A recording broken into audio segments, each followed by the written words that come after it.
everyone, welcome to my studio. I'm Jerry Ford, and what we're going to do in tonight's mini class is that we're going to learn how to make reusable sponges that actually look a lot nicer. They actually perform a lot nicer. They're washable. They're made out of scraps. You can either buy some of these materials or just use what you have in the house. These are wonderful. You can make them out of all kinds of things, scraps, old towels, whatever.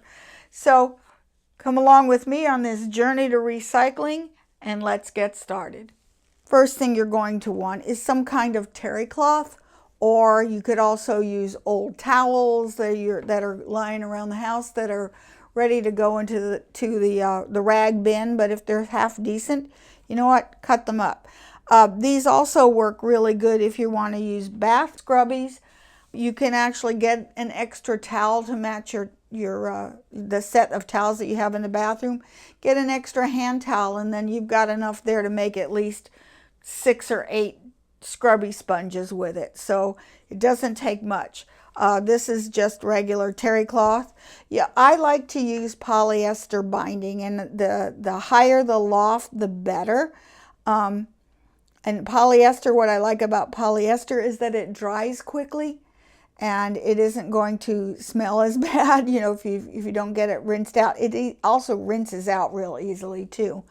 And this is extra density. Doesn't matter what density you have, but when you layer it together, you're going to need it to go about 1 inch thick. Not squished down, but 1 inch thick regular.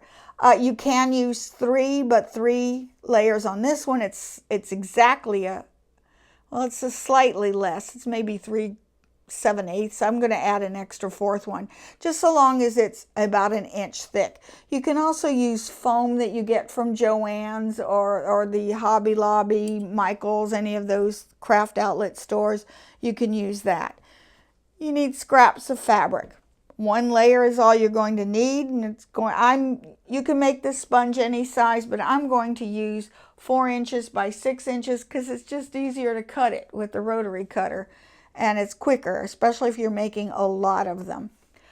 You're going to need some kind of netting, and this is the netting that I bought from Joann's, and it's a nice density. It doesn't have a lot of stretch. This is actually the ideal one to use. However, it doesn't have a lot of scrubby power. It's kind of soft. So if you don't have that, or you're not near a store you can get it, these are from produce bags. I think this one was from Onions. It's a little bit loose, you know, woven, but you're going to use a couple layers. It is a little on the stretchy side, so therefore you're going to need to you can use it, just needs a little bit more reinforcement stitching. These are thread nets that you can get for your serger. You can also get these from the grocery store. These are the things that they pack. They actually pack flowers in so that it keeps them nice. Tulips and roses, all kinds of things. So if you go to the local grocery store or florist and say, hey, they're going to throw these away, can you just save a bunch of them? And actually, if you come back the next day, you'll have a big bag full of them. I use them as thread nets to keep my serger and quilting threads nice and neat because I can see the color through them, and it keeps my drawer neat. So I've got tons of these. If you don't have that, this is also from produce. This is some garlic. It's a really thin type of a thin denier of knitting. Again, it's got a little bit of stretch to it, but it doesn't this way, so it's great to use. This is another one. This one is from, I believe, Ginger, and it's a little on the thick side, so if I use 2 layers of it, it will be just fine. It still has some stretch, so I'm going to need to do some extra reinforcement stitching. You've also got not bridle tooling. This is netting. It's let me see if I can show this here. So you can see it's kind of dense. It's not really thin. It's not like bridle tooling. This is bridle tooling. It's really super soft. It's this very tight denier weave on it, but it's too soft and too wispy to be used. So I don't use bridle tooling, use bridle netting, which has more holes and it's usually a little stiffer as well. Okay, and again, I've cut everything to 4 by 6 inches, but you can make these sponges any size you like. You can make them bigger, you can make them smaller, you can make them curved, however you want to use them. Now, if you're going to want to hang your sponge from a hook or something, then you want to also have maybe about a 6 to 10 inch length of ribbon or cording or rope or something in order to sew into the seams. I like to put those in the bathroom, and I like to hang this here because I also like to use these to clean the bathroom because it doesn't scratch the tub. Works really great. So anyway, so what we're going to do is you want to layer. Okay, so I would actually prefer to use a walking foot. You don't have to use a walking foot, but this is a 3-layer one that I did. It's hard to see it, but I did not use the walking foot, and as you can see, it's not perfect, and I mean, it's not finished either, but when I was sewing these together, I found out that it was a little bit too squishy. Actually, here's the one that's the 3. Actually, I can't really tell the difference. This is the 4 with the walking foot, and it does work a little bit better. So let's go to the sewing machine. We'll start sewing these together. Okay, I've changed my thread. I'm going to use white thread on everything. But I'm going to start by attaching my layers. I'm going to use 4 layers here, and I put the walking foot on just to make it a little easier. Now see how that doesn't quite fit under there? So if you take this and hyperextend it a little bit, I just want to edge stitch this. There we go, so you can see better. Okay, I want to edge stitch this, and normally I wouldn't sew with the polyester on the top, but I want to be able to see things, and I want to sew this less than 1/4 of an inch, just along the edge, all the way around with the 4 layers.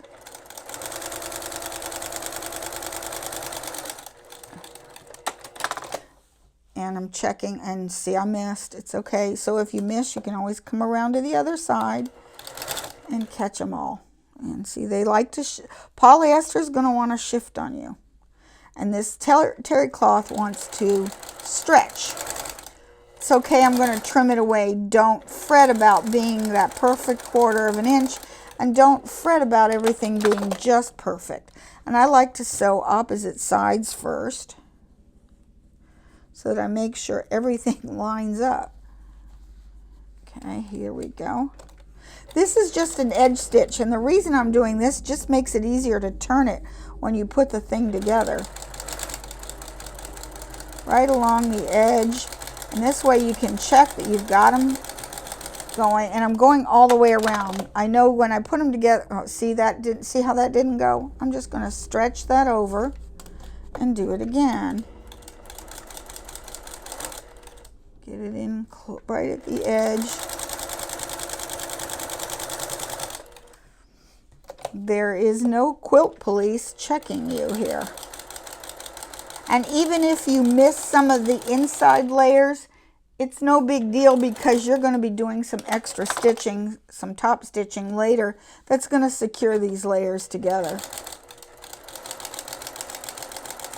Polyester batting is not going to separate on you, pretty much intact. And I missed this little bit here. So I just want to make sure I get all of these together. And I can trim this later. I'm not worried about it now. But see how that's got a nice feel to the hand. And I think 3 layers, where's the one with the 3? Here's the one with the 3 layers. While it's nice, it actually works rather well, you know, for scrubbing and whatnot, but you know, I might like it just a little thicker because with time these are going to compress a little bit. Okay, so I'll be right back.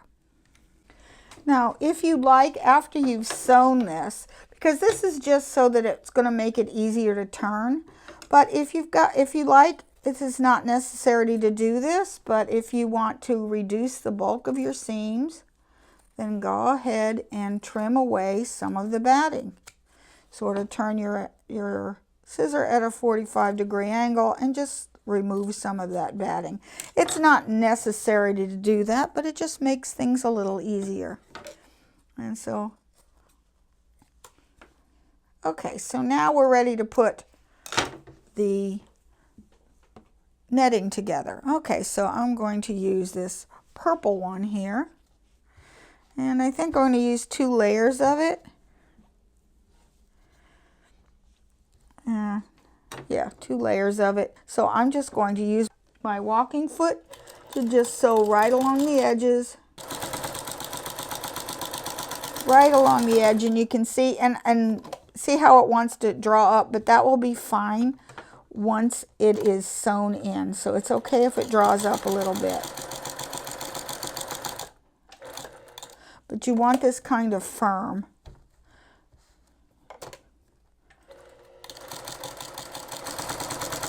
And it's going to want to draw in, but that's okay. Just let it. It's fine.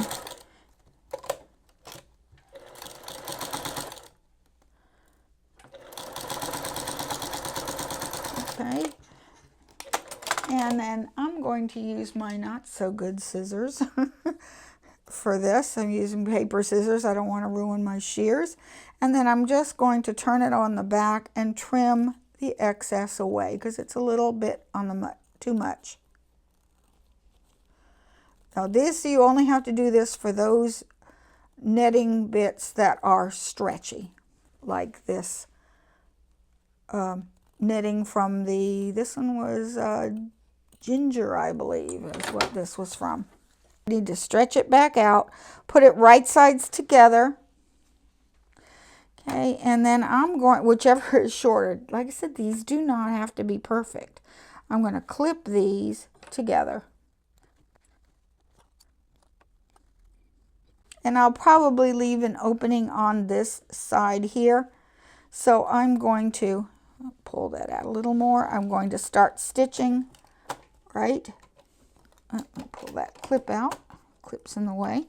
There. I'm going to start stitching that. Now I can see the lines here, but I'm going to put my stitch length back down to 2.5. I'm going to back tack and sew off. Back tack, come over here. So, and then I'm going to go about 1/4 inch in and sew all the way around.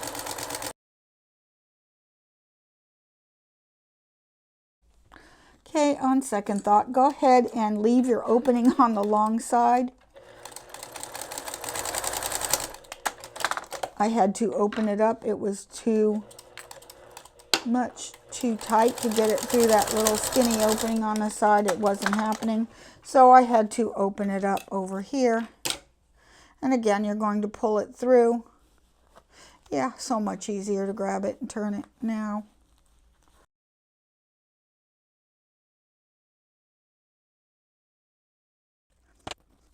I'm going to trim away some more of this batting from the edge.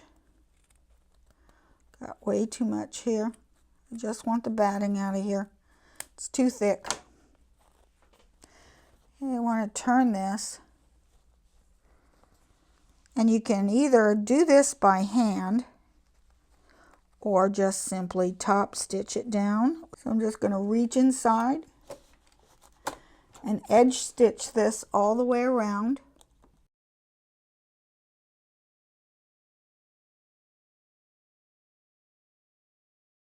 Okay, now that it's stitched, I'm going to top stitch it. I'm going to come in about 5/8 to 5/8 of an inch in. You can use a guide if you like. I'm not going to. I'm just going to eyeball it. Put your stitch length at about 3.5, and I'm going to top stitch all the way around.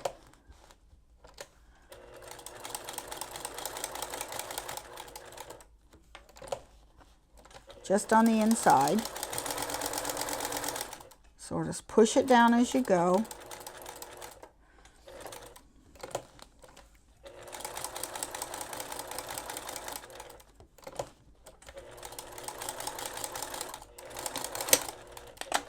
Okay, and my sponge is ready to use. Pull pull out some of this threads. Okay, clip my threads. Now, this is using the really stiff bag from the ginger that we bought. Notice these did poke out, so I'm not as thrilled about that.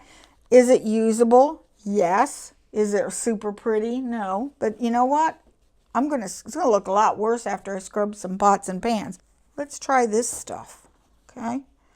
So again, I'm going to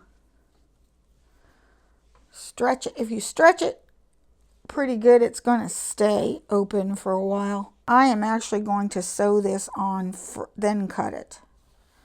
Okay, so again, I have just edge stitched here, and then I'm going all the way around.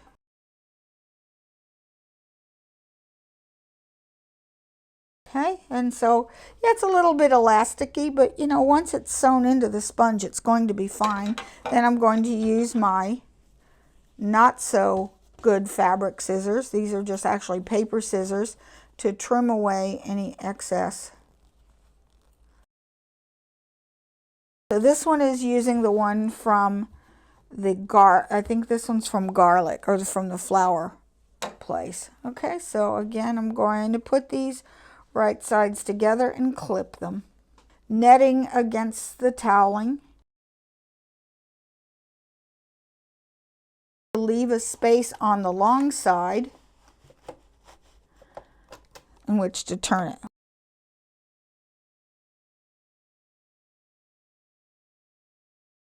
I'm going to double check to make sure I caught all of the edges. If you didn't, it's no problem just to come in and stitch it again another 1/8 of an inch in, a little further. That would be fine. Okay, and I am going to trim away the corners, and it's easier to see, so double clip these corners.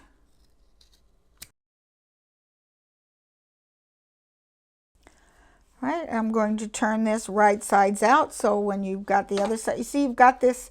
Why I did that sewing at first is because it's easier to turn it, because you can tell where the opening is. Okay, and then I'm going to turn this right sides out.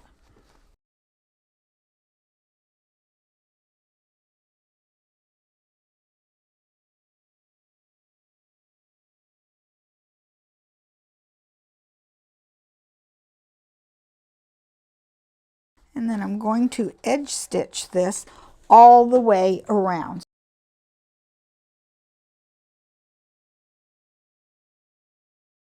Okay, and then I'm going to stitch on the inside. What I will do is I'm going to go ahead and finish these off camera, and then I'll give you my impressions of working with the different. This I really like. I really like this from the, this one was from the garlic bag. And because see how nice and thin those holes are? That's going to scrub really nicely and yet hold its shape. So I will be back. Okay, I'm just going to give you my impressions as I start to stitch them through. The one from the onion bag is a little too loose. I don't think I'm going to like that at all. This is the one with the mesh that I bought at Joann's, and I think I'm going to like this one best. It doesn't stretch or grow. I do like the feel of this one, and actually this is probably what I'm going to use for most of them. Now the bridle or the netting, I think I'm going to use 2 layers just because it's kind of thin, and I'm going to just sew them in place. It's slippery, so gotta be careful with this. It wants to go where it wants to go. There we go. Much easier than the ones that stretch, although I like the feel of this one the best.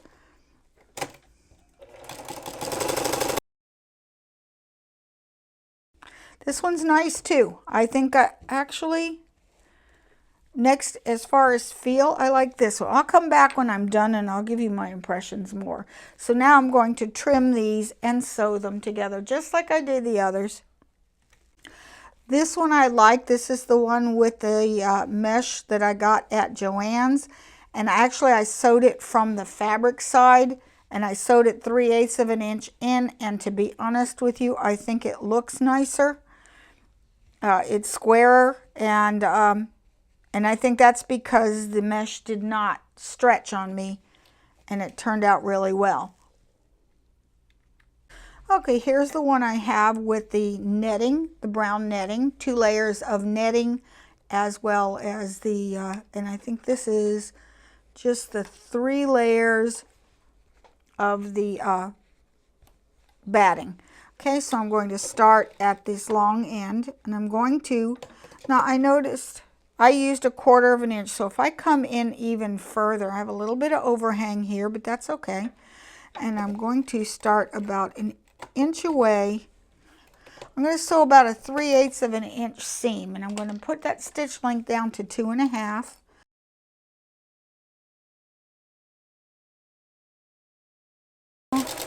Come on this side and back tack and stitch that in real well. Okay, and now I'm going to clip my corners.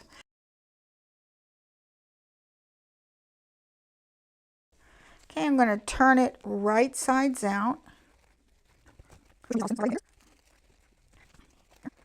Use my point turner, and if you're using a point turner or anything else, you want to slide it along the fabric side because it's going to get caught in the batting, and poke out your corners. Okay. Now I prefer to simply tuck these in and whip stitch them closed by hand. It just looks neater. This one here I edge stitched. I did not whip stitch it closed, and it just gives it a real firm, hard feel to it. Whereas versus this one and this one, I whip stitch the openings closed and it's just a softer feel, and it just looks nicer, and I think it just looks prettier that way. These are the 2 I edge stitched, and I wasn't totally thrilled with them. So anyway, I'm going to go, and I could show you how to whip stitch, but I think you guys know how to do it already. So I will be back as soon as I'm done stitching this. Okay, here it is, just whip stitched, and you don't even have to be all that neat about it because you've got this terry cloth on the edge, and you really can't even see where it's whip stitched together. I like the feel of this netting. So anyway, what I'm going to do now is I'm going to double stitch this just to help secure that batting a little better. So I'm going to turn it on the side with the terry cloth. Now, if you have trouble getting this underneath, you're going to hyper lift your presser foot, and if you just push up higher, you can get that a good 1/2 inch more, at least on this model, and most models are that way. Okay, so I'm going about 3/4 of an inch in. I'm increasing this to a 3.0 stitch length, back tack it, and just simply stitching the inside about 3/4 of an inch away from the edge. Sort of hold it down while you stitch. One more. And sort of hold it down, and it's just easier to get in, and it's easier to keep it straight. And you have to hyperextend in order to pivot. Okay. And, oh, it didn't clip. And this is done. Where's the other side here? Clip the threads. And see, that looks much nicer. I do like the way it looks. I like the way it feels. So here's my impressions of the 5 different ones that I made. I like, this one is 3 layers.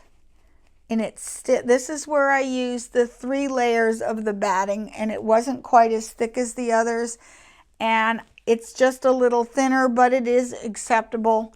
If you are having trouble with the full 4 layers of that extra loft polyester batting, then go to 3. They're fine, they're acceptable, they will work very well. I just like the thicker feel in my hand of the 4 layers of the batting.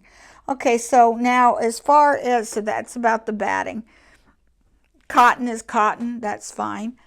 As far as the netting, my least favorite is the one from the onion bag, or the same thing, shipped lemons, oranges, it's all the same, where it's really wide.